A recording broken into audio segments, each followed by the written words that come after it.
मी आता आत घेतोय सगळ्यांना.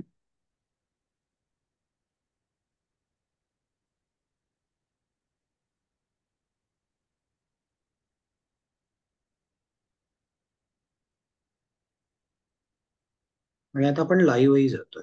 ओके.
हम्म.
बरोबर 8 वाजलेत. आपण फक्त मोजून 1 मिनिट थांबूयात आणि सुरू करूयात, लोक येत राहतात.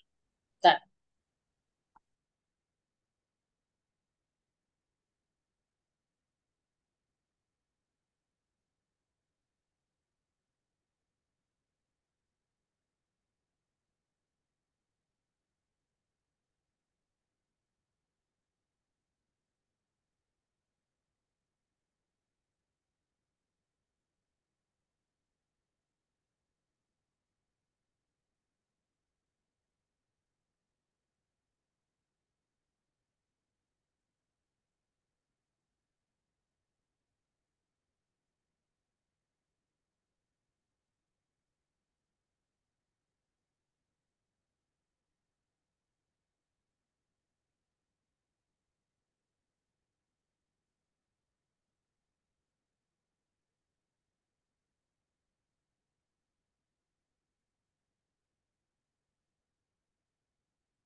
माझ्या मते आपण सुरू करूयात.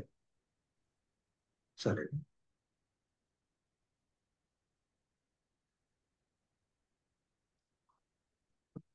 अ,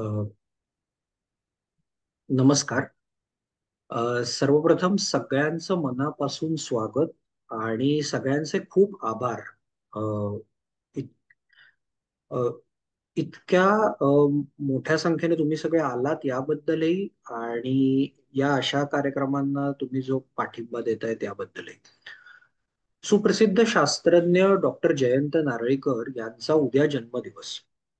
या निमित्तानं त्यांच्या काही विज्ञान कथा आम्ही वाचणार आहोत. म्हणजे एक एक विज्ञान कथा आम्ही वाचणार आहोत. आम्ही म्हणजे मी ऋषिकेश आणि माझ्यासोबत आहे सावनी. सो आम्ही दोघं एक एक विज्ञान कथा वाचणार आहोत. डॉक्टर जयंत नारळीकर यांच्या नावाची काय जादू आहे, हे आम्ही हा कार्यक्रम जाहीर केल्यापासून अनुभवतोय.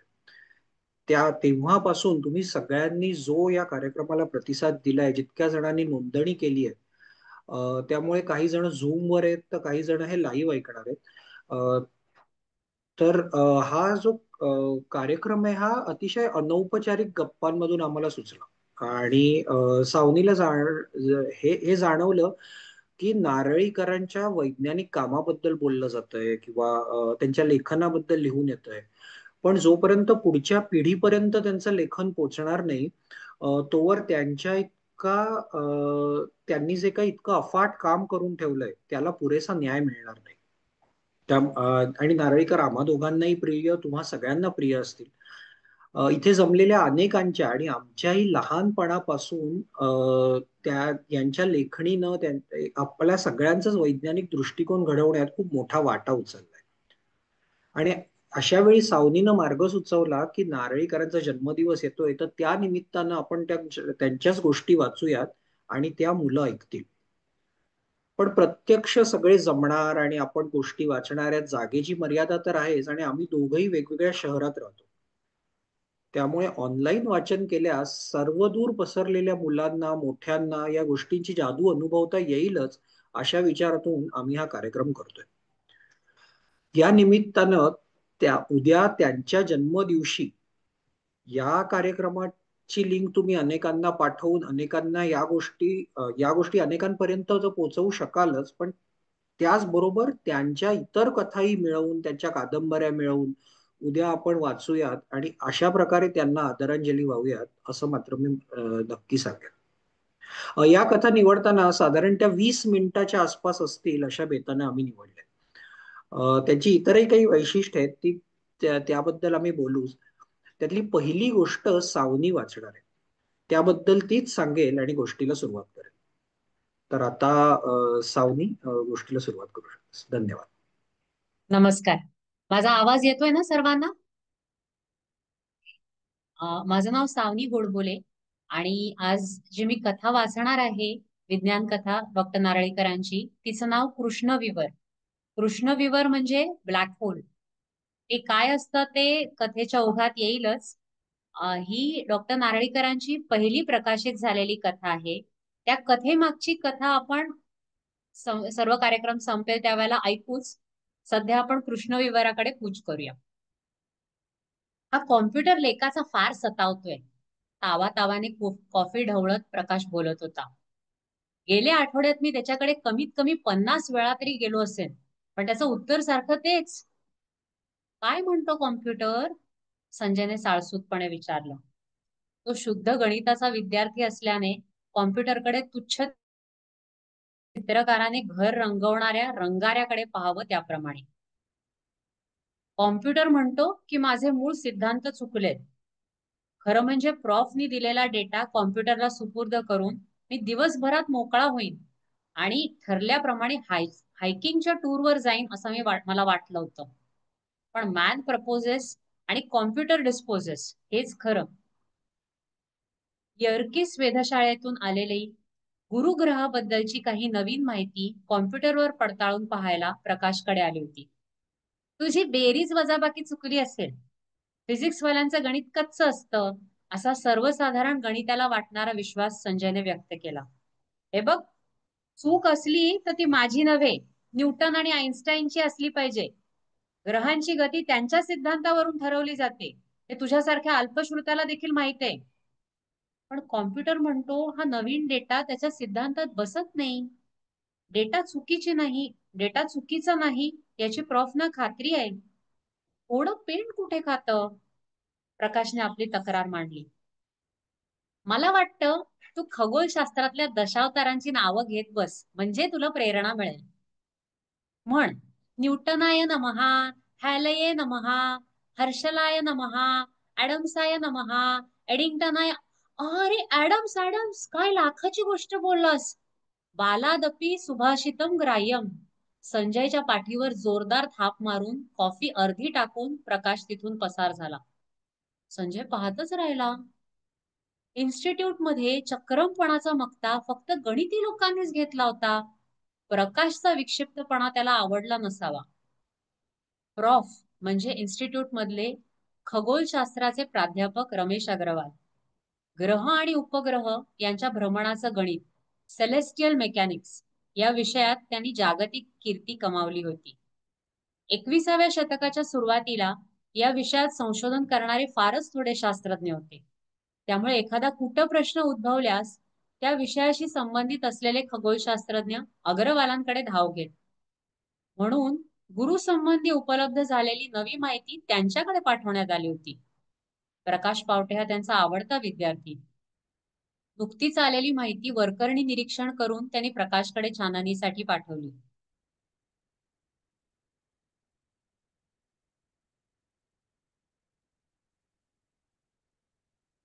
नक्की निष्कर्ष काढल्याशिवाय मला भेटू नको हे त्याला वेगळं सांगायची आवश्यकता नव्हती. तरी 1 आठवडा झाला आणि अजून तो आला नाही. याचं त्यांना आश्चर्य वाटू लागलं. आपणच त्याला गाठावं का असा विचार ते करत असताना तोच धावत त्यांच्या खोलीत आला. कॉम्प्युटरच्या उत्तरांचा सगळा गठ्ठा त्यांच्या टेबलावर आदळून तो भराभरा बोलायला लागला. पण त्यातलं एक अक्षर सुद्धा प्रोफेसर साहेबांना समजेना. त्याला इतका उत्तेजित झालेला त्यांनी पाहिला नव्हता. शांत हो, शांत हो. मिनिटाला फक्त एकच वाक्य बोल, म्हणजे मला समजेल तरी, ते सौम्य स्वरात म्हणाले. सर, 1846च्या सुमारास युरेनस ग्रहाच्या गतीमध्ये अनियमितता अनियमितता पाहून ऍडम्सने केवळ तर्क आणि गणित यांच्या आधाराने युरेनस जवळ असलेला नवा ग्रह नेपच्यून शोधून काढला. मला खात्री आहे गुरुच्या जवळ ग्रहासारखी एखादी नवी वस्तू आली आहे. कॉम्प्युटर मधली उत्तरं निश्चितपणे तसं सांगतायत.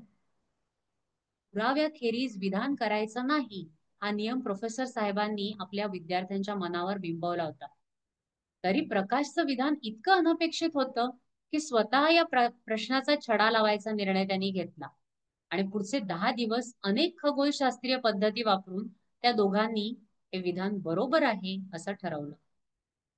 लंडन कडून निघणाऱ्या शास्त्रीय साप्ताहिक नेचर मध्ये अग्रवाल पावटे या दोघांचा लेख प्रसिद्ध झाला आणि खगोलशास्त्रज्ञात मोठी खळबळ उडाली. गुरुच्या गतीमध्ये निर्माण झालेला अनियमितता त्याच्या जवळ आलेल्या एका नवीन वस्तूमुळे आहे, असा त्या लेखाचा सारांश होता. त्या नवीन वस्तूला त्यांनी तात्पुरतं क्ष असं नाव दिलं आणि क्षचं वस्तुमान, वेग, गुरुपासून अंतर इत्यादी माहिती प्रकाशित झाली. क्ष म्हणजे काय असेल याबद्दल नाना तऱ्हेचे तर्क चालू झाले. मंगळ आणि गुरु यांच्या दरम्यान फिरणाऱ्या अनेक ऍस्टेरॉइड्स पैकी काही एकत्र येऊन त्यांचा नवीन ग्रह झाला असेल किंवा सूर्यमालेच्या बाहेरून आलेलं ते एक कॉमेट असावं, असा काहींचा तर्क होता. अर्थात क्षला प्रत्यक्ष पाहण्यासाठी जगातील वेधशाळांची चढाओढ सुरू झाली, परंतु त्यांना काहीच दिसलं नाही. या प्रकाराला 3 वर्ष लोटली. क्ष दिसत नाही, पण त्याची उपस्थिती आवश्यक आहे याची शास्त्रज्ञांना खात्री असल्यामुळे त्यांनी क्षच्या दिशेने आकाशयान सोडायचं ठरवलं. कारण प्रश्न महत्वाचा होता. त्यावर शतकानुशतके चालत आलेल्या गुरुत्वाकर्षणाच्या सिद्धांताचं भवितव्य अवलंबून होतं.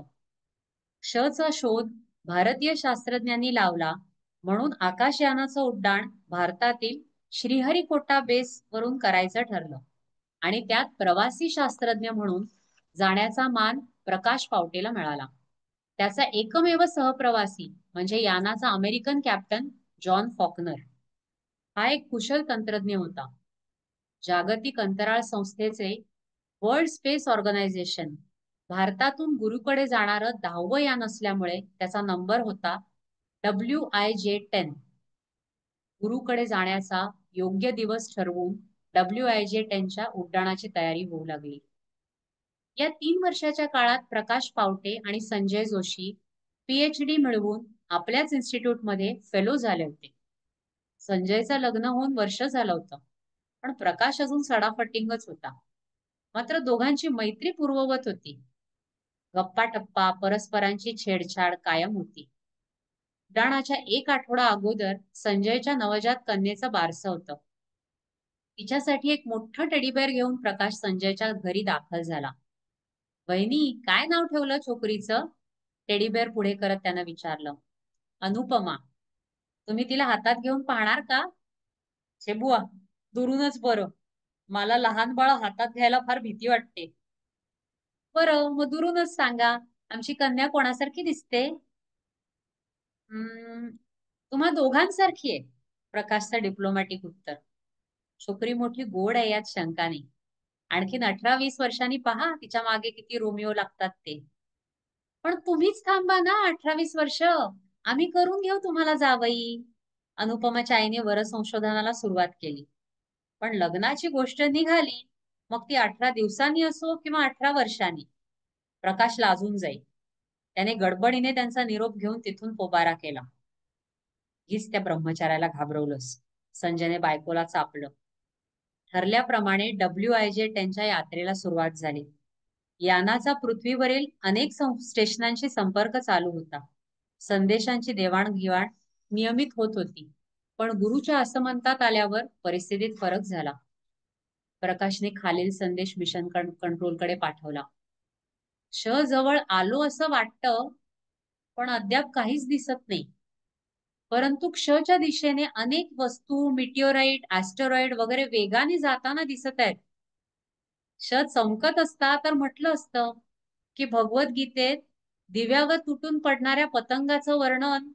"बरं, कवी कल्पना पुरे. तू पुढे काय करणार आहेस सांग." कंट्रोलने हटकलं.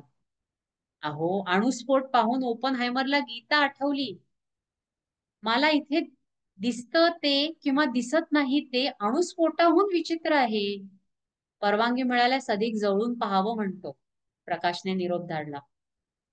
परवानगी आहे, पण धोका वाटल्यास ताबडतोब परत ये. अवश्य. मी WIJ त्यांची पूर्ण काळजी घेईन.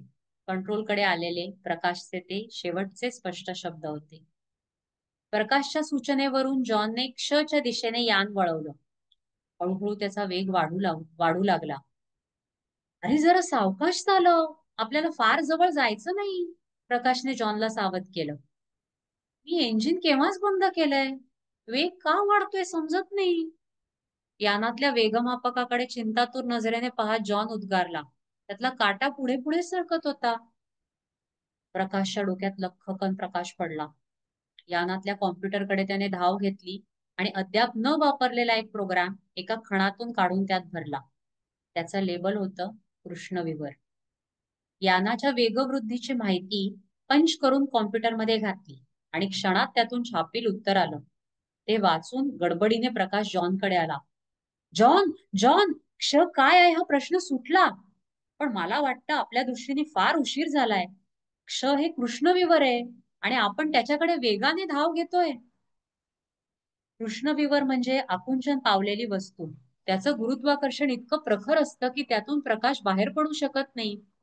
म्हणूनच हा क्ष पृथ्वीवरील वेधशाळांना किंवा जवळून देखील जॉन आणि प्रकाश यांना दिसला नव्हता.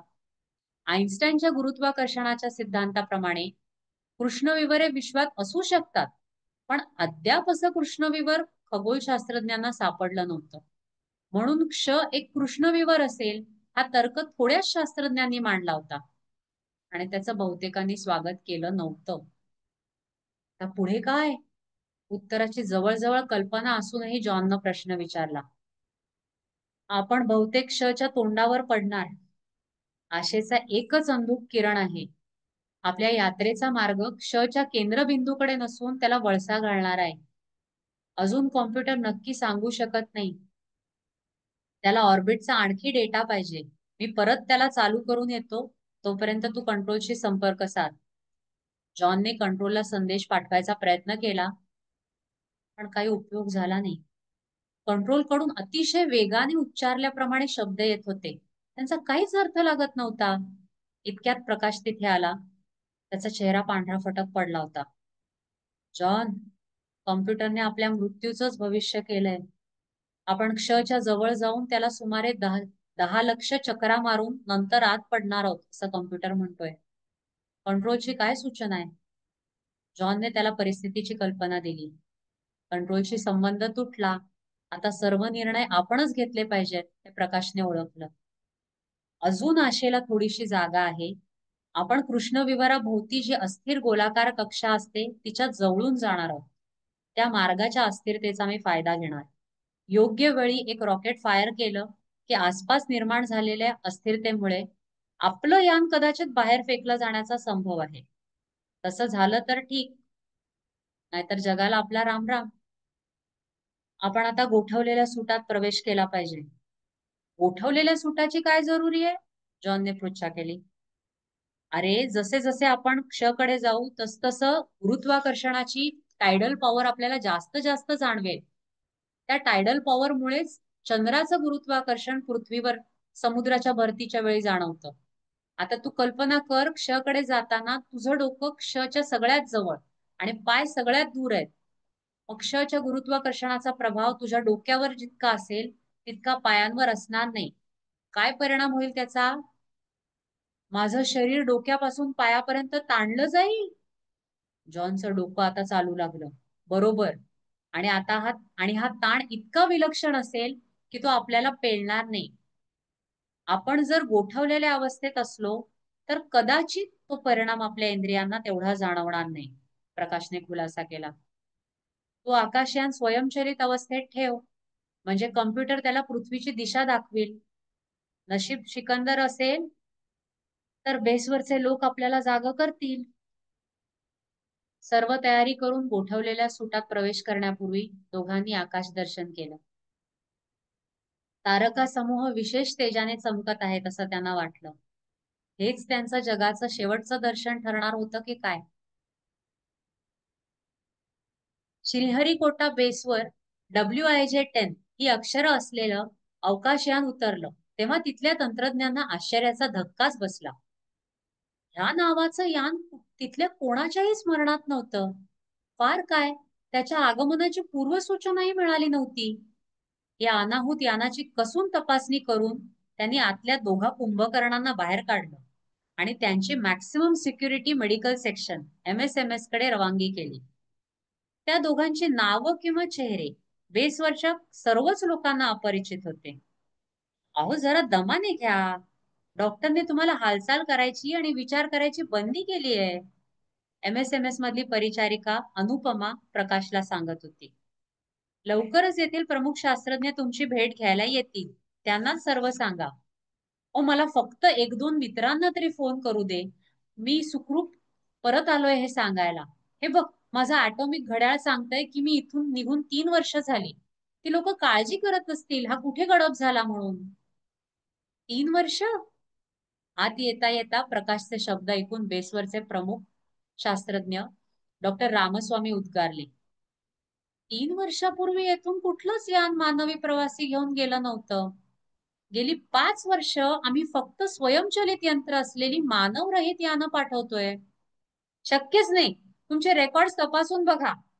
प्रकाश आश्चर्याने जवळजवळ ओरडलाच. माझ्या घड्याळाप्रमाणे 3 वर्ष 15 दिवसांपूर्वी मी आणि जॉन फॉकनर गुरुच्या दिशेने निघालो होतो. जॉनला विचारा, नाहीतर प्राध्यापक रमेश अग्रवाल त्यांच्याशी संपर्क साधा, म्हणजे तुमची खात्री होईल.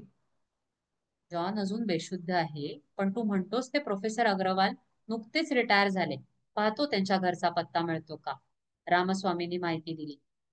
प्रकाशचं डोकं गरगरायला लागलं. तो WIJ वर प्रवासाला निघाला तेव्हा प्रोफेसर साहेबांनी नुकती 40शी ओलांडली होती. त्याने घाबरत घाबरत विचारलं, सध्या कोणतं साल चालू आहे? उत्तरादाखल रामस्वामींनी त्यांच्या हातातलं त्या दिवसाचं बातमीपत्र दिलं. त्यावरची तारीख बघून प्रकाशला घेरी आली. तो 20 वर्षांनी पृथ्वीवर परत आला होता. प्रकाशला ताळ्यावर यायला 2 आठवडे लागले. त्याचं डोकं ठिकाणावर यायला नर्स अनुपमाचा फार मोठा हात होता आणि त्या ब्रह्मचार्याची विकेट पडणार अशी चिन्ह दिसू लागली. त्याच्या प्रेमप्रकरणात अवकाश यात्रेचा विषय काढायचा नाही ही डॉक्टरी ताकीद अनुपमा कटाक्षाने पाळत होती. प्रकाश बरा झाल्यावर रामस्वामींनी त्याची अग्रवाल साहेबांची गाठ घालून दिली. प्रथम त्यांनी प्रकाशचा सुखरूप परत आल्याबद्दल आणि अनुरूप वधू मिळवल्याबद्दल अभिनंदन केलं आणि मग कालहरणाचा खुलासा केला. ही सर्व कृष्णविवराच्या प्रखर गुरुत्वाकर्षणाची किमया होती. निद्रावस्थेत कृष्णविवराभोवती चक्रा मारताना त्यांच्या कालमापनाप्रमाणे सेकंदाचाच अवधी पुरला होता.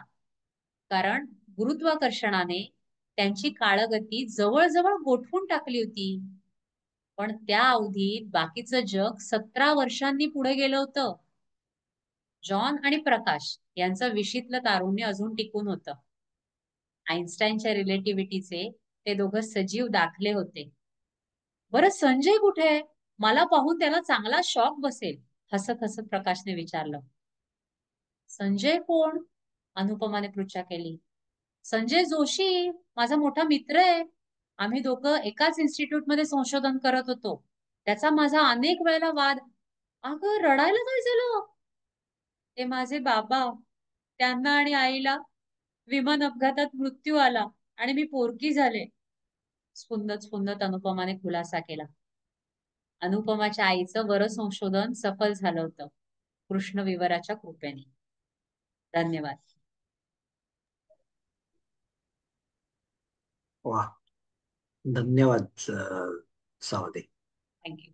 खूपच गोष्टही छान आहे आणि वाचलीही छान. खूप खूप आभार. आता पुढे आपण जाऊयात. दुसरी गोष्ट मी वाचणार आहे.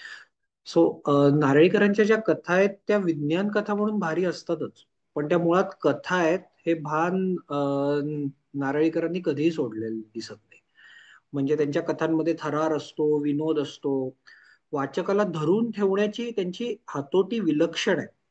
म्हणजे फक्त विज्ञान कथा म्हणजे वैज्ञानिक माहिती घ्यायची आणि ती संवादात भरायची आणि त्याला वेस्टर्न म्हणून प्रसंग लिहून त्याला गोष्ट म्हणायचं, अशा त्यांच्या गोष्टी कधीच नसतात. अशीच एक गोष्ट आता आपण ऐकणार आहोत. ती गोष्ट विज्ञान कथा तर आहेच, पण ती विलक्षण रंजक आहे आणि ती मुख्यतः पृथ्वीवरच्या माणसांची कथा आहे. सावनीने वाचलेली कथा ही जशी त्यांची प्रकाशित झालेली पहिली कथा होती, तशी ही कथा डॉक्टर जयंत नारळीकरांची प्रकाशित झालेली सगळ्यात शेवटची कथा आहे. तर अशा दोन कथा आम्ही मुद्दामच निवडल्या. ही कथा वयम नावाच्या मासिकात, म्हणजे अहम आवाम वयम असं त्याचं पूर्ण नाव आहे, पण वयम म्हणूनच ते जास्त प्रसिद्ध असं मासिक आहे मुलांचं. सो त्या मासिकाच्या ऑक्टोबर नोव्हेंबर 2021च्या अंकात प्रकाशित झालेली ही कथा आहे. कथेचं शीर्षक आहे अभयारण्य. तर ही कथा मी आता वाचणार आहे. अभयारण्य. गेल्या शतकातली ही गोष्ट आहे. चालेल ना? पणजोबांनी विचारलं. हो हो, चालेल चालेल, सांगा ना सांगा ना. अजय आणि विजय एका सुरात उद्गारले. पणजोबांच्या गोष्टी त्यांच्या आवडीच्या क्षेत्रातल्या.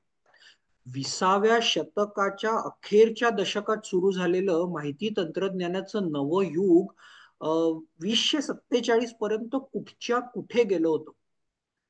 इलेक्ट्रॉनिक्सला बाजूला सारून फोटॉनिक्सने बहुतेक ठाणी काबीज केली होती.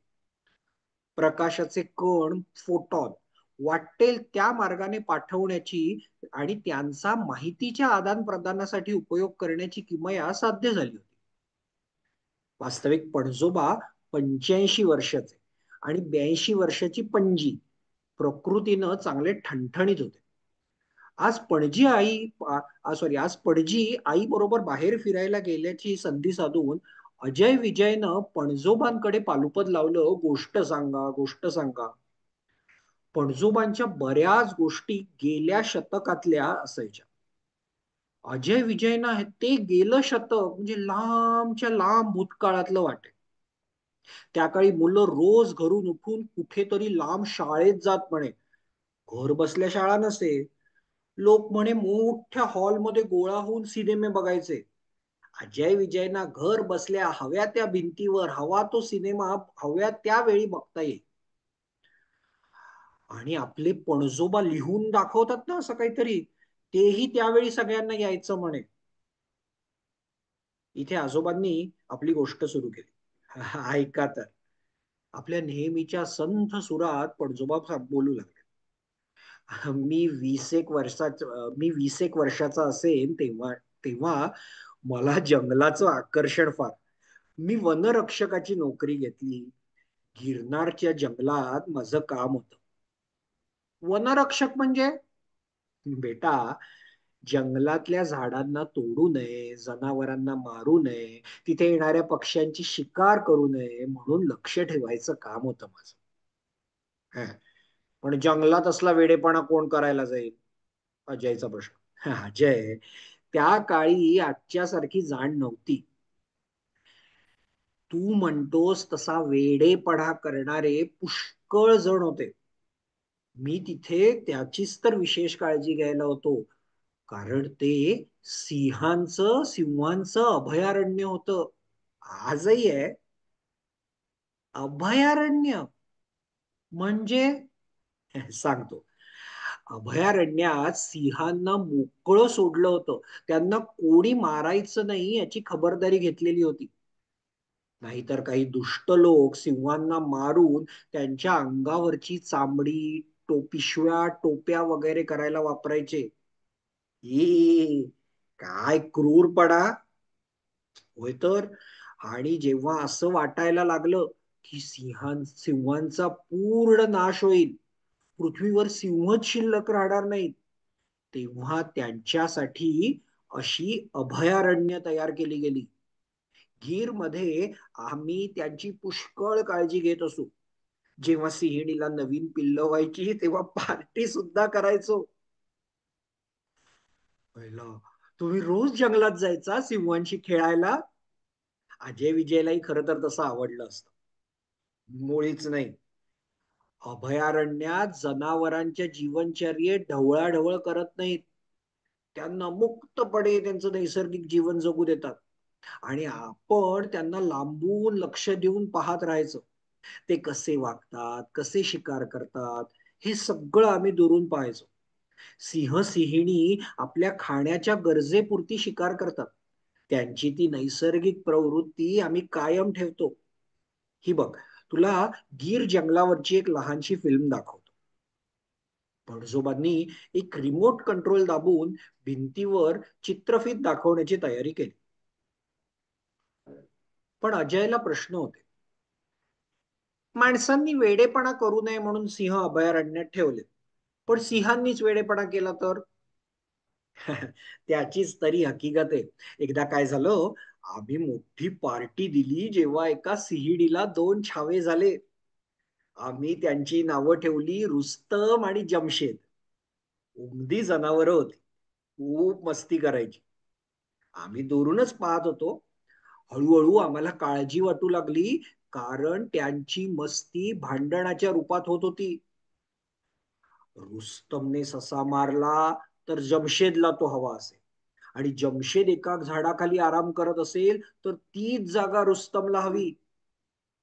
पुढे दोघे मोठे सिंह झाले. दोघांनी जणू आपल्या टोळ्याच तयार केल्या, इतर सिंहांना आपल्या बरोबर घेऊन. पूर्वी दोघं एकटे भांडत, आता टोळ्यांनी लढू लागले. आणि तुम्ही काहीच केलं नाही, नुसते बघत राहिलात. अरे, आम्हाला सक्त ताकीद होती, ढवळाढवळ करायची नाही. पण आम्ही आमच्या वरिष्ठ अधिकाऱ्यांना सर्व अहवाल देत होतो. त्यांच्यातले काही तज्ञ बघून गेले. प्रकरण हाताबाहेर गेलं तर काय करायचं हे त्यांनी आम्हाला सांगून ठेवलं. आणि एक दिवस तसा प्रसंग आलाच. रुस्तम आणि जमशेदच्या टोळ्यात विलक्षण लढाई झाली. जंगलाचा ताबा कोणा एकाच टोळीला मिळावा यासाठीची ती लढाई होती. त्यात 4 सिंह खलास झाले आणि मग आम्ही ठरवलं, इनफ इज इनफ. आम्ही हेलिकॉप्टरवरून त्या युद्ध क्षेत्रावर फिरलो आणि प्रत्येक सिंहावर एक खास वायूचा मारा केला. सगळे सिंह बेशुद्ध झाले. आम्ही त्यांना 4 पिंजऱ्यात घालून आणखी 4 वेगवेगळ्या अभयारण्यात नेऊन सोडलं. विशेष खबरदारी घेतली की जमशेद आणि रुस्तम एकाच अभयारण्यात असणार नाहीत. आणि मग धोका टळला. गीरमध्ये पुन्हा शांतता नांदू लागली. गोष्ट संपली. झोपा आता. इतक्यात एक सायरन वाजू लागला. ते दोघं गेल्या शतकातल्या अभयारण्यातून एकदम वास्तवात आले. अजय विजयला सायरनची माहिती होती. ते दोघं पटकन उठले. चला पणजोबा, चला ट्रेनिंगसाठी बंकरकडे. त्यांनी पणजोबांचे दोन्ही हात धरले आणि फ्लॅटच्या एका कोपऱ्यात लहानसं दार होतं. त्यावर एक हिरवा दिवा फ्लॅश करत होता.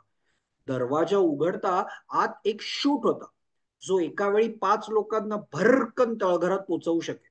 ते तिघं त्या मार्गाने तळघरात पोचले. ते सामान्य तळघर नव्हतं. पृथ्वीच्या खाली 50 मीटर खोल जाड भिंतींनी घेरलेलं असं ते ठिकाण वरच्या राहत्या इमारतीच्या बरोबर खाली होतं. अजय विजय सारख्या लहानांना देखील हा परिपाठाचा परिचयाचा झाला होता. Emergency drill. हो, हे महिन्यातनं एकदा केव्हाही होऊ शकतं हे सगळ्यांना पाठ होतं. तळघर लवकरच भरून गेलं. तसं ते ऐसपैस आणि वातानुकूलित असल्यानं कोंदटपणा नव्हता. प्रत्येक जण समोरच्या पांढऱ्या शुभ्र भिंतीकडे बघत होता. तिथे आता गणवेशातील अनेक बिल्ले आणि फिती लावलेली एक व्यक्ती दिसू लागली. सर्वांना अभिवादन करून ती व्यक्ती बोलू लागली. लोक हो, तुम्ही जर सायरन चालू असेपर्यंत इथे येऊन पोचला असाल तर तुमचं अभिनंदन. भारतावर जर आण्विक हल्ला झाला तर याहून जास्त पूर्वसूचना मिळणार नाही.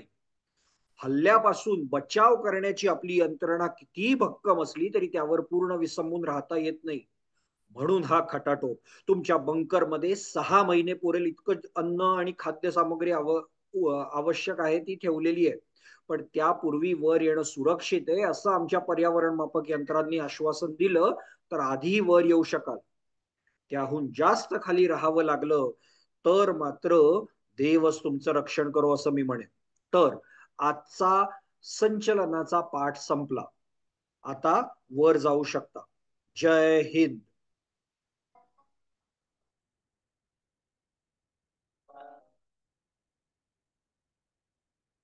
आता एका वेगळ्याच ठिकाणी, वेगळ्याच तळघरात ते आकाराने लहान होते, पण यांत्रिक दृष्ट्या अद्ययावत होते.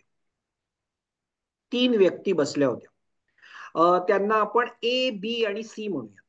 ए आणि सी हे पुरुष आणि बी स्त्री असावी असं तर्क करायला हरकत नाही. तिघं भिंतीवरच्या पडद्याकडे बघत होते. त्यावर पृथ्वीच्या गोलाचं चित्र होतं. गोलावर ठिकठिकाणी लाल टिंब होती. ए न बटन दाबून तो गोल फिरवला. पृथ्वीच्या अन्य भागावर टिंब दिसत होती. तिकडे बोट दाखवून तो उद्गारला, माझ्या अंगावर शहारे येतात हे चित्र पाहून. प्रत्येक लाल टिंब म्हणजे अण्वस्त्रांचा साठा, आगीची ठिणगीच, जी आग हा संपूर्ण ग्रह भस्मसात करील.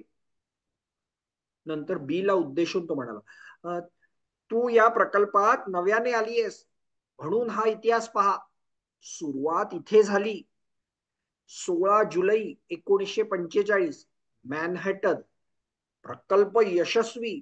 अणूच्या केंद्र भागात दडवलेली ऊर्जा स्फोटकाच्या रूपात बाहेर काढण्यात हा मानव यशस्वी झालाय. बीन किंचित चुळबुळ केली आणि म्हणाली, सर, हा सर्व इतिहास मी वाचलाय.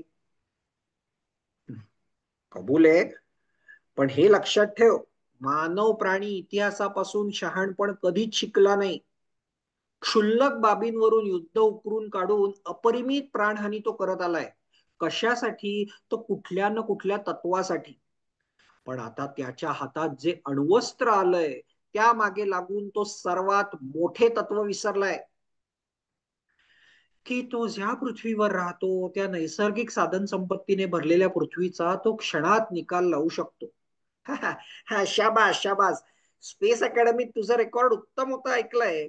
त्याचा प्रत्यय आला. पण सर, आपण किती वेळ हे नुसतं बघत राहणार? ती लाल टिंब बघा, त्यांची संख्या वाढतेय.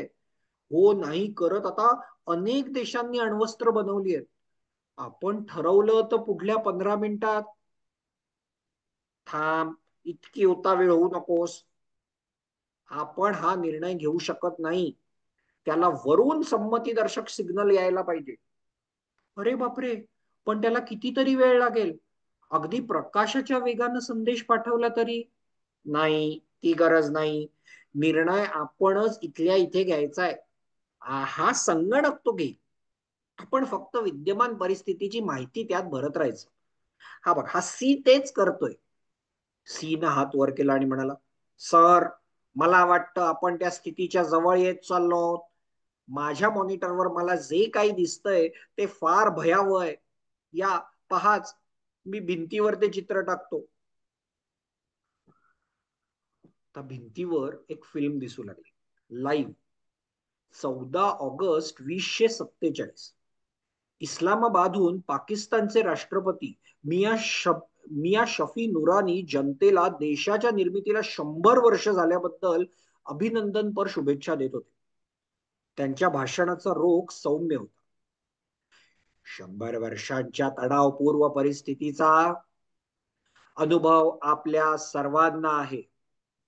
आता शेजाऱ्यांशी सलोख्याने वागण्याचा प्रयत्न झाला पाहिजे, इत्यादी इत्यादी. त्यांचं भाषण चाललं, पण भाषणाचा शेवट करताना ते म्हणाले, केवळ शब्दांनी नव्हे तर कृतीने मी आपल्या देशाच्या सौहार्दपूर्ण भावनेची झलक शेजाऱ्यांकडे म्हणजे भारताच्या पंतप्रधानांकडे पाठवणार आहे. त्यासाठी मी आत्ता या क्षणाला असे फरमान काढतो की आ वाक्य पूर्ण होण्यापूर्वीच राष्ट्रपती पुढे कोसळले. टीव्हीवर त्यांना पाहणाऱ्या कोट्यावधी प्रेक्षकांना स्तंभित करणारं ते थरार नाट्य होतं. त्यांच्याच अंगरक्षकाने त्यांच्यावर लेझर गन वापरली होती. त्याला बाजूला सारून एक राकट व्यक्ती पुढे आली आणि तिने जनतेला संबोधित केलं, लोक हो, घाबरू नका, या देशद्रोह्याला ठार करण्यात आलंय. तो पाकिस्तानचे अण्वस्त्र साठे नष्ट करण्याचा फरमान काढणार होता. ही सौहार्दाची भावना आपल्याला परवडणारी नाही, असं आमच्या संघटनेनं ठरवलंय. ही तर कट्टरात कट्टर अशी संघटना, देशातून निर्वासित केलेली, हिनं कशावर ताबा मिळवलाय? याचं उत्तरच जणू त्या त्या माणसानं दिलं. आम्ही देशांच्या सर्व अतिसुरक्षित समजल्या जाणाऱ्या अण्वस्त्रांच्या साठ्यावर ताबा मिळवलाय. भारताच्या पंतप्रधानांकडे आम्ही आमच्या या मागण्या या क्षणाला पाठवल्या आहेत. 24 तासांच्या आत जर त्या मान्य झाल्या नाहीत तर भारताच्या 10 शहरांवर अण्वस्त्रांची बरसात होईल. घियासुद्दीन हा तर अतिरेक्यांच्या नामावलीतील पहिलं स्थान पटकावलेला. भारत अशा धमकीला भीक घालणार नाही हे नक्की. मग तो अण्वस्त्रांनी उत्तर देईल का? अणुयुद्ध सुरू करायची जबाबदारी तो पत्करेल का?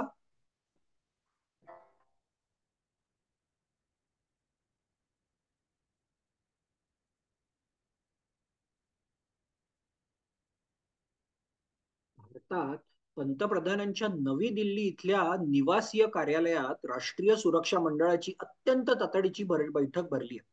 प्रत्यक्ष दिल्लीत हजर राहू न शकलेले सदस्य आपापल्या जागी व्हिडिओ यंत्रणेतनं सहभागी झाले. कृपाल जी, हमें बताइए हमारा पड़ोस का माहौल क्या है? पंतप्रधानांनी आपले परराष्ट्र मंत्री कृपाल शर्मा यांना विचारायला सुरुवात केली. ते म्हणाले, पंतप्रधानजी, त्या घियासुद्दीनची पूर्ण फाईल आमच्याकडे. त्याचे आजोबा रशिया विरुद्ध अफगाणच्या लढ्यात होते. वडील जम्मू काश्मीरात भाडोत्री सैनिक होते. खर तर हा मिया नुरानींनी पोचलेला खास त्यांच्या विश्वासातला, पण पुढे दहशतवादाच्या मार्गाला गेला. पूर्वी हा, कृपालजी, वेळ कमी असल्यानं भूतकाळावर छाट मारूया. आता आपल्या पुढे पर्याय काय आहेत ते सांगा. हो हो, सॉरी सर. घियासुद्दीनने दिलेल्या 24 तासात आपण काय करू शकतो? पर्याय एक, आपण प्रथम हल्ला करायचा. कराची, इस्लामाबाद, हैदराबाद, सिंध, लाहोर, पेशावर सगळी शहरं आपण 5 मिनिटात भस्मसात करू शकतो. एकूण 10 शहरांवर आपली अण्वस्त्र रोखली आहेत. पंतप्रधानांनी खिन्नपणे मान डोलावली.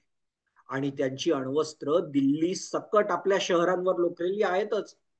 पण नागासाकी नंतर पहिला अणु हल्ला करण्याचा तथाकथित बहुमान एकेकाळी महात्मा गांधींच्या अहिंसेला शिरोधार्य मानलेल्या देशाने मिळवावा, हे असं घडता कामा नये. बरं, दुसरे पर्याय कोणते ते बघूया. आणखी दुसरा पर्याय म्हणजे या 24 तासात वाटाघाटीत त्यांना गुंतवून ठेवण्याचा. पण खरं सांगू, हा माथे फिरू केव्हा काय करील नेम नाही. आपण अमेरिका, युरोप, चायना, जपान यांच्याकडनं दडपण आणू शकतो, पण घियासुद्दीनच्या हाती अण्वस्त्रांची कळ असणं म्हणजे आज नाही तर उद्या, नाहीतर परवा, तो धोका राहतोच. त्यांचा नायनाट करणं आवश्यक आहे. ही झाली नंतरची कारवाई. सध्याचा धोका आधी टळला पाहिजे. आता त्यावर उलट सुलट चर्चा झाली. इतक्यात बोलायची परवानगी असावी सर, नम्रपणे त्रिदल प्रमुख म्हणाले. बोला बोला जनरल पात्रो. आपण अशी परिस्थिती घडवून आणू शकतो की पहिला हल्ला ते करतील, पण तो फार तीव्र नसेल, आणि मग आपण त्याचा चोख जबाब देऊ. हे कसं घडवून आणायचं ते माझ्यावर सोड. कसं घडवून आणायचं हे जनरल पात्रो प्रत्यक्ष सांगायला जरी तयार नसले तरी त्यांच्या पूर्व कर्तृत्वावरून ते तसं घडवून आणतील याबद्दल कुणालाही शंका नव्हती. Fake attack, like fake encounter, हा? विरोधी पक्षनेते राम बजाज शेजारी बसलेल्या संरक्षण मंत्र्यांच्या कानात पुटपुटले. संरक्षण मंत्र्यांनी डोळा मारला.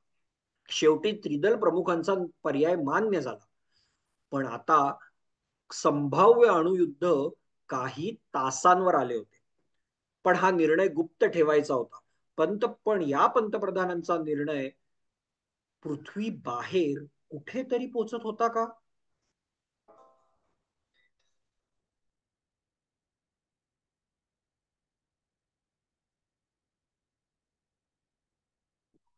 हा पहा भारताने घेतलेला निर्णय, आता कार्यवाही अटळ आहे. सीने आपल्या मॉनिटरवर उमटलेला संदेश दाखवला. पण आधी कम्प्युटरला दाखवले पाहिजे, ए म्हणाला, आणि त्याने तशी व्यवस्था केली. तिघे जण उत्सुकतेनं कम्प्युटरच्या निर्णयाची वाट बघत होते. बी तर कम्प्युटर कन्सोलच्या शेजारीच उभी होती. 10 मिनिटांचा तणावपूर्ण काळ आणि हिरवा दिवा लागला. कार्यवाही करावी लागणार. बी, पहा, कम्प्युटरने काही प्रिंटआउट पाठवला का? हा काय? बीनं छापील पानं ए कडे दिली. ते वाचता वाचता ए म्हणाला, आपण 1 लाखाहून जास्त वर्ष पाहत असलेल्या या अभयारण्यात आता हस्तक्षेप करण्याची वेळ आलेली आहे.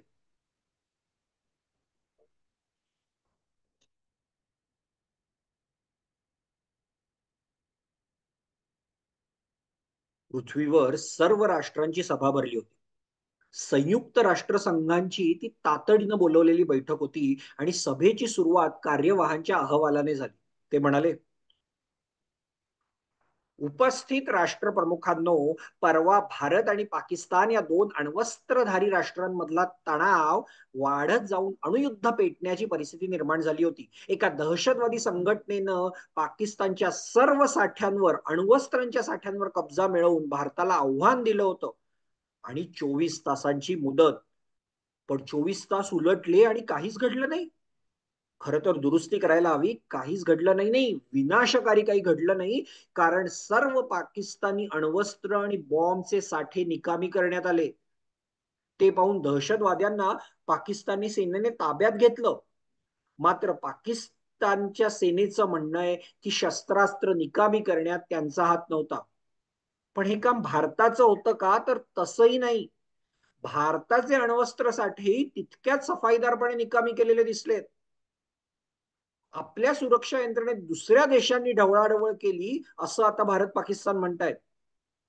पण हे खरं कोणी घडवून आणलं, हे त्या राष्ट्रांच्या किंवा राष्ट्रांच्या प्रमुखांनी निवेदन करावं असं आम्हाला वाटतं. जरी अणुयुद्ध टळलं याबद्दल आनंद व्यक्त करता येईल, पण ते ज्या पद्धतीनं झालंय हा आपल्या भविष्यासाठी एक चिंतेचा विषय असू शकतो. कार्यवाह खाली बसले आणि त्यानंतर पाकिस्तानी आणि भारतीय राष्ट्रप्रमुखांनी आपली अण्वस्त्र कशी आणि केव्हा नाकाम झाली याचं विवरण दिलं. त्यावरून दोघांचे साठे एकाच वेळी एकाच प्रकारे नष्ट झाल्याचं दिसलं. ही आश्चर्यकारक घटना होती. इतक्यात एक संदेश राष्ट्रसंघाच्या अध्यक्षांना मिळाला. त्यांनी हात वर केला आणि म्हणाले, लोको, मला एक संदेश आलाय आणि तो इथे वाचणं अत्यंत आवश्यक आहे. तो संदेश मला न येता खरं तर अणुशास्त्रज्ञ डॉक्टर फ्रान्स रुनझेन यांना आलाय, तर तेच वाचते. रुनझेन यांनी बोलायला सुरुवात केली.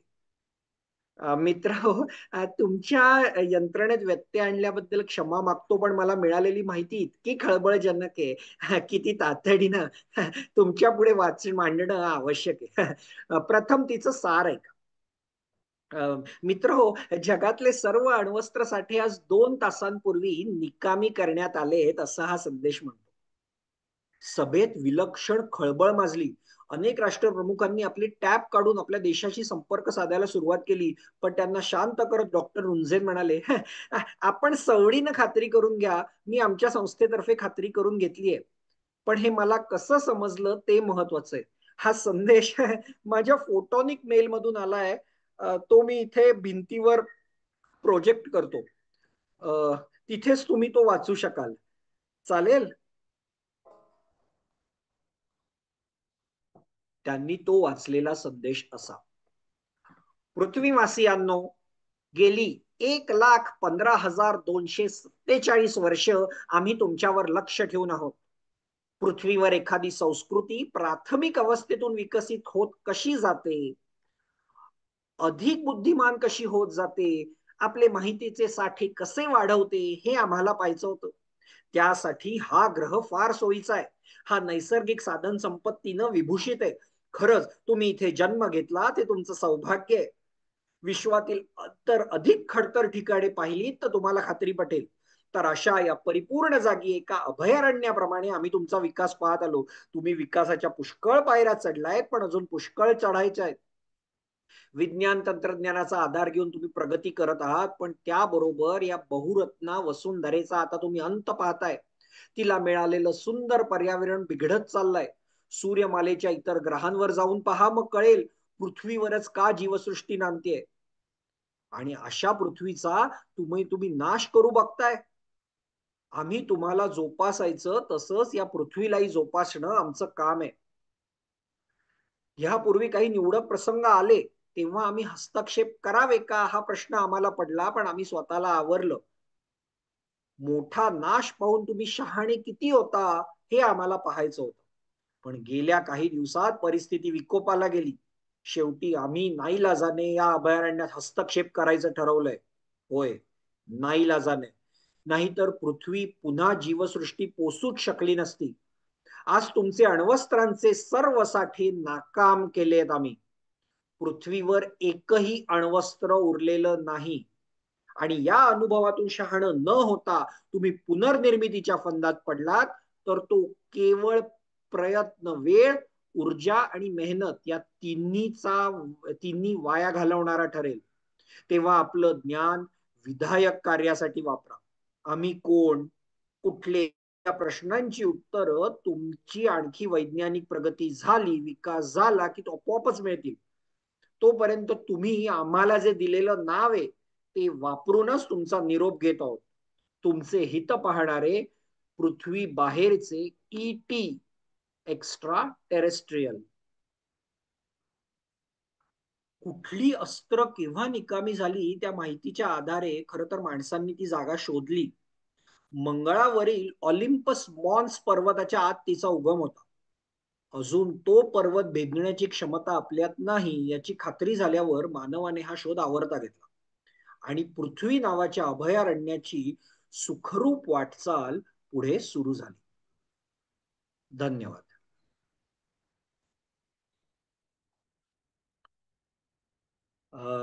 तर या अशा दोन गोष्टी, एक सगळ्यात पहिली गोष्ट जी त्यांची पहिली प्रकाशित झाली होती आणि त्यांची सगळ्यात शेवटी प्रकाशित झालेली गोष्ट, अशा दोन गोष्टी आम्ही वाचल्या.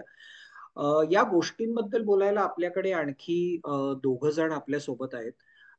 तर मी त्यांना विनंती करेन.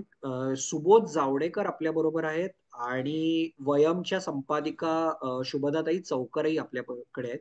तर मी आधी सुबोध जावडेकर सरांना विनंती करेन की पहिल्या गोष्टीबद्दल आणि एकूणच नारळीकरांच्या लेखनाबद्दल त्यांना जे सांगायचंय ते त्यांनी कृपया मांडावं.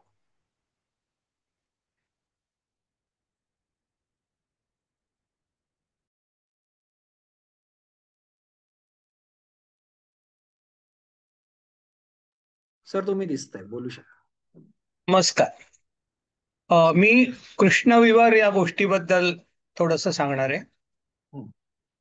एक तर मगाशी त्यांनी सांगितलं की ही नारळीकरांनी लिहिलेली पहिली कथा आहे, पण ती पहिलीच कथा इतकी सुंदर लिहिली आहे की ती खरंच पहिली आहे हे असं वाटतच नाही. त्यातलं संवाद तुम्ही पहा, ते एखाद्या ललित लेखकाने लिहावेत असे संवाद आहेत. आणि त्यात तुम्ही पाहिलं तर विज्ञान कथेमध्ये संवाद हे एक गोष्ट पुढे नेण्यासाठी वापरले जातात. तर त्यातले संवाद, त्या संजय आणि प्रकाश या दोघांत मधली एकमेकाची चिडवाचिडवी, किंवा जॉन आणि प्रकाश हे जेव्हा एकमेकाशी बोलतात तेव्हा त्यांचे टेक्निकल शब्द, नंतर शेवटी जेव्हा प्रकाश पृथ्वीवर येतो तेव्हा आणि त्याची ती त्याचं त्याचं काळजी घेणारी अनुपमा, या दोघांचे संवाद हे इतके सुंदर आहेत की तुम्हाला ती विज्ञान कथा नसून साधी ललित कथा आहे असंच तुम्हाला वाटतं. आणि तरी सुद्धा त्या संवादातून गोष्ट पुढे नेण्याचं कौशल्य नारळीकरांचं पहिल्याच कथेमध्ये दिसतं. दुसरी गोष्ट अशी की या संवादामधून जी टेक्निकल माहिती दिली जाते ती एखादी संवाद कथा थांबवून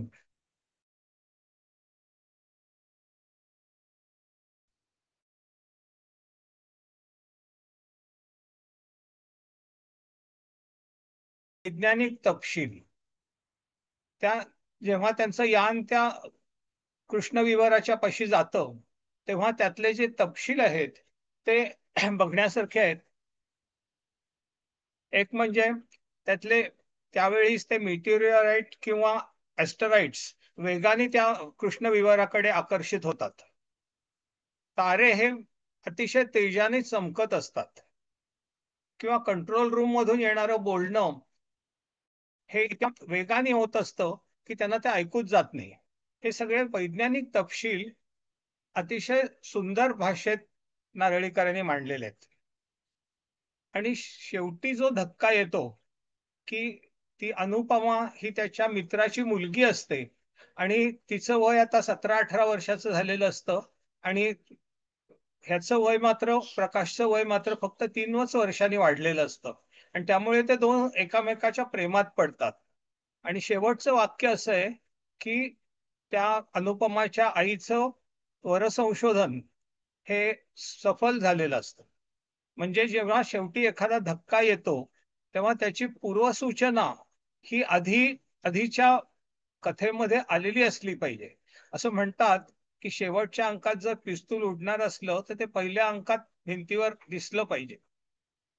तसं त्यांचं ते त्याची त्या अनुपमाची आई असते तिचं ते वरसंशोधन त्या वेळापासून चालू असतं आणि त्याचं शेवट इथे त्यांचं ते सर्कल पुरं होतं. म्हणजे ही विज्ञान कथा आहे, ही पहिलीच विज्ञान कथा नारळीकरांनी इतकी सुंदर लिहिलेली आहे की त्याच्यानंतर त्यांनी किती सुंदर कथा लिहिल्या असतील ह्या हे तुमच्या मनामध्ये येईल. आणखीन काही सांगायचं गरज नाही, एवढं पुरेसं आहे. धन्यवाद. आणि अगदीच पटतंय जे तुम्ही सांगितलं ते खूपच छान कथा आहे ती. आता शुभदा ताईंना मी विनंती करेन की ही दुसरी जी कथा मी वाचली ती वयम मध्ये प्रकाशित झाली होती 2021ला. तर त्याबद्दल सगळ्यांना ऐकायला नक्की आवडेल. मी स्वतः नारळीकरांच्या गोष्टींची आणि पुस्तकांची फॅन होते अगदी लहानपणापासून. प्रेषित हे माझं अत्यंत आवडतं पुस्तक आहे आणि त्यामुळे कधीतरी मध्ये जेव्हा मी लोकसत्तात काम करत असताना किंवा तरी जेव्हा मंगलाताईंशी ओळख झाली त्यानंतर अधूनमधून त्यांच्याशी भेटणं बोलणं म्हणजे जास्त फोनवरून भेटणं आणि बोलणं सुरू राहिलं. 2021 मध्ये जेव्हा जयंत नारळीकर मराठी साहित्य संमेलनाचे अध्यक्ष झाले तेव्हा मी त्यांना फोन करून विचारलं की वयमसाठी गोष्ट लिहाल का. वयमचा दिवाळी अंक तेव्हा होता आणि वाटलं की अरे त्यांची गोष्ट असली पाहिजे. आणि मधल्या काळामध्ये बऱ्याच वर्षात नारळीकरांनी मुलांसाठी गोष्टी लिहिल्या नव्हत्या ना, त्यामुळे तर मला ते खूप प्रकर्षाने वाटलं की आत्ता गोष्ट हवी. मंगलाताईंकडे मी थोडासा लक्टात लावला की मला हवी आहे. तर मंगलाताई मला म्हणाले की अगं त्यांची तब्येत आता एवढी बरी नाही आहे त्यामुळे ते लिहू शकतील असं मला वाटत नाही. तरी तरी आम्ही प्रयत्न करतो, नाही म्हणवत नाही. कारण मला सांगायला खूप अभिमानाने आनंद वाटतो की वयमचे सभासद होते ते. म्हणजे मलाही आधी माहित नव्हतं की त्यांच्या घरी वयम जातो, ते वाचतात, हे मला आधी काही वर्ष माहिती नव्हतं.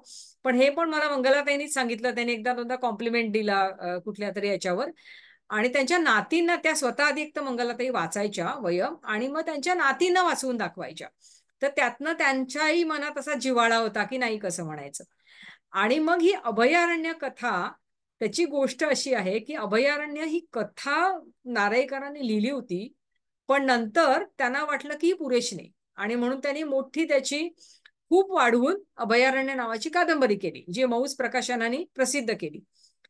मंगलाताईंना जेव्हा वाटत होतं प्रकर्षाने की यावं काहीतरी आत्ता साहित्य बालसाहित्य त्यांचं तेव्हा त्यांच्या हाताशी ती कथा लागली. त्यांनी त्याला परत थोडं रिवाईज केलं त्या दोघांनी मिळून मंगलाताई आणि नारळीकरांनी आणि मग ती माझ्या हातात दिली.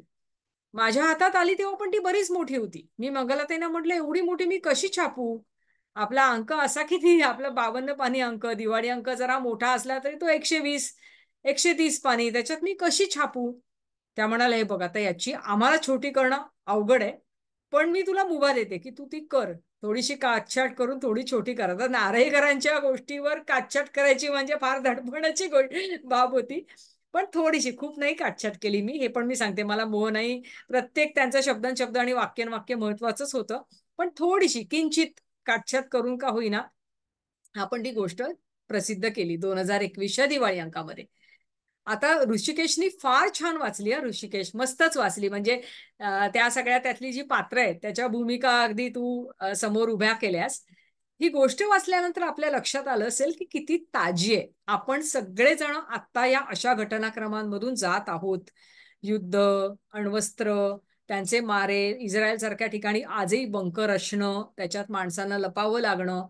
आता सगळ्या पहलगामच्या अटॅक नंतर भारताने घेतलेली भूमिका, हे सगळं किती सुसंगत आहे बघा. त्यांच्या गोष्टीत हे सगळे एलिमेंट्स आलेत. हे एक मला खूप विशेष वाटतं. म्हणजे किती ताजी असावी आणि मुख्य म्हणजे किती बांधीव असावी. म्हणजे कल्पनारंजन तर भरपूर आहेच त्याच्यात, पण त्या कल्पनारंजनाला वैज्ञानिक तथ्य आणि तर्क याच्यापासून ते कुठेही हललेले नाहीत. म्हणजे त्याच्यात मांडलं गेलेलं विज्ञान आणि त्याच्यात मांडलेले तर्क हे काहीतरी भलतं अशक्य कोटीतलं नाहीये कुठेही. त्या तर्काला आणि विज्ञानाच्या तथ्यांना धरून असं प्रत्येक त्यातलं वाक्य किंवा प्रत्येक त्याची कल्पना पण किती जोडणारी आहे बघा विज्ञानाला आणि तर्काला, बरोबर. आणि तरीही त्याचा जो ते संवाद घेतलेले आहेत पंतप्रधान आणि परराष्ट्र मंत्री आणि तो त्या प्रोजेक्टचा प्रमुख, तर त्याच्यातून भारताची सहिष्णू भूमिका की भारत कोणाचं कधीही वाईट करणार नाही किंवा आपण असा जगाच्या नाशाचा विचार नाही करणार, ही जी भारताची राष्ट्रीयत्वाची भावना आहे ना, ही पण त्यांनी त्या गोष्टीमध्ये व्यवस्थित आणलेली आहे. आणि त्याचा जो शेवट आहे तो शेवटी मानवाचं कल्याण. म्हणजे आजच्या मुलांवर किंवा एकंदरच मुलांवर, त्या काळातल्या काय, आधीच्या पिढीतल्या काय, या पिढीतल्या काय, मुलांवर आपण कोणता संस्कार केला पाहिजे. तर सगळ्यात महत्वाचं म्हणजे मुलांवर आपल्याला मानवतावादी दृष्टिकोन त्यांच्यामध्ये भिनवता आलं पाहिजे. जगाच्या कल्याणाचा दृष्टिकोन त्यांच्यामध्ये जोपासला जाईल हे आपल्याला बघायचंय. हे तर नक्कीच आहे. म्हणजे तर हे सुद्धा किती छान पद्धतीने आलंय त्या शेवटाकडे. हे त्या अर्थाने मला ही गोष्ट इतकी बेहद आवडली आणि मी एवढी खुश झाले ती गोष्ट पहिल्यांदा वाचतानाच की बघा म्हणजे विज्ञान तरीही वास्तवाचं भान, आता जगात सगळीकडे काय चाललंय, काय पद्धतीचं वातावरण आहे त्याची पण कुठेतरी चुणूक, त्याच्यातल्या आपल्या देशाची असलेली भूमिका आणि मुलांवर आपल्याला शेवटी जे काही इम्प्रेशन ठेवायचंय मानवाच्या कल्याणाचं, जसं विंदा करंदीकर म्हणाले होते मानवाचे अंती एक गोत्र. तर ते पण आपल्याला सगळं ठेवायचंय. त्या सगळ्याची भावना मांडून त्यांची गोष्ट संपते. तर हा सगळा एवढा व्यापक विचार आणि साकल्याने सगळ्या बाजूने होलिस्टिक ज्याला आपण आता म्हणतो ना, तो होलिस्टिक विचार नारळीकरांच्या साहित्यात कायम होता आणि तो या गोष्टीतही आपल्याला पुरेपूर पाहायला मिळतो. आणि ते ग्रेट होते, ते नुसते वैज्ञानिक लेखक म्हणून ग्रेट नव्हते. तर हा व्यापक दृष्टिकोन आणि काय ठसवायचंय शेवटी वाचकांवर काय इम्प्रेशन ठेवून आपल्याला ठेवणं महत्वाचं आहे त्याचं एक पुरेपूर जाणीव किंवा भान. आणि म्हणून तुम्ही खूप छान कार्यक्रम केला. त्यांची नारळीकरांची स्मृती जागवण्यासाठी हा असा कार्यक्रम करणं, ही कल्पना, तुमच्या दोघांची त्याच्यासाठीची तयारी, मेहनत, या अशा छान पद्धतीने दोघांनी गोष्टी वाचणं आणि पुढच्या पिढीला आपण हे व्यापक भान असलेल्या कथा देऊ करणं, यासारखं त्यांचा स्मृतिदिन वेगळा नाही होऊ शकत. मनापासून धन्यवाद आणि आभार. तुमचं कौतुक दोघांचेही. धन्यवाद. खूपच छान इन्साइट पण दिलात आधी काय झालं ते, आणि हे असं होणं अतिशय महत्वाचंही आहे. म्हणजे एखादं नियतकालिक आपण म्हणतो तेव्हा ते इतकं ताजं काहीतरी जेव्हा प्रकाशित करतोस, आणि तुम्ही हे केलं त्यामुळे एवढ्या काळानंतर लहान मुलांची गोष्ट पुन्हा त्यांची आमच्यापर्यंत पोहोचू शकते. तर तुमचेही खूप खूप आभार. आणि या निमित्ताने त्या दोघांची ती असोशी, त्याच्याशिवाय ती अगदी साकारलीच नसते. खरंय खरंय. स्वतः शेवटाकडे एकदा सगळ्यांचे आभार, विशेषतः शुभदाताई, सुबोध जावडेकर सर तुम्ही दोघांनी वेळ काढून इकडे आलात आणि आम्ही सांगितलेल्या गोष्टींना अजून काही महत्वाची पुरवणी जोडली, त्याबद्दल विशेष आभार. सगळे श्रोते जे जयंत नारळीकरांचे आमच्या इतकेच त्यांच्यावर प्रेम करणारी लोक आहेत आणि अशी अनेक लोक आहेत, त्यांचेही आभार. आणि आता याचं रेकॉर्डिंग काहींनी असं म्हटलंय की उपलब्ध करून द्यावं, तर ते लवकरच युट्यूबवरही चढवण्यात येईल, आमच्या पानांवरही आम्ही त्यांचे लिंक्स देऊ.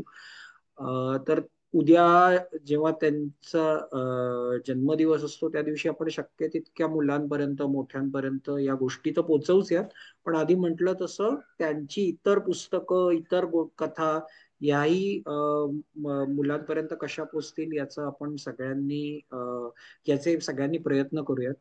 इतकीच विनंती. त्यांना पुन्हा एकदा आमच्या दोघांतर्फे आदरांजली. सावनीचे मी आभार मानणार नाही, कारण आम्ही दोघांनी मिळूनच त्या गोष्टी वाचल्यात, पण मी पण सगळ्यांचे आभार मानते, विशेषतः ऋषिकेशचे. त्यांनी इतकी पटकन उचलून धरली ती कल्पना. आणि नारळीकर गेल्यावरती थोडस अपसेट झाल्यासारखं वाटत होतं सगळ्यांनाच, पण मग म्हटलं की याला काहीतरी क्रिएटिव्ह ट्विस्ट देऊया, त्याच्याशिवाय ते खरं नाही. आणि एखाद्याची स्मृती जपण्यासाठी RIP म्हणणं किंवा नुसतंच आदरांजली देण्यापेक्षा कृतिशील आदरांजली देऊया असं वाटलं, म्हणून हा सगळा घाट घातला. आणि तुम्ही सगळे एवढ्या मोठ्या संख्येने आलात, त्याचं खूप खूप कौतुक वाटलं मला. खूप छान वाटलं, म्हणजे विज्ञान कथा चांगल्या प्रकारे प्रिसिव्ह होत आहेत. अगदी अगदी हे अगदी खरं. तर सगळ्यांचे आभार. आणि आता आपण कार्यक्रम थांबवूया. थँक्यू. धन्यवाद.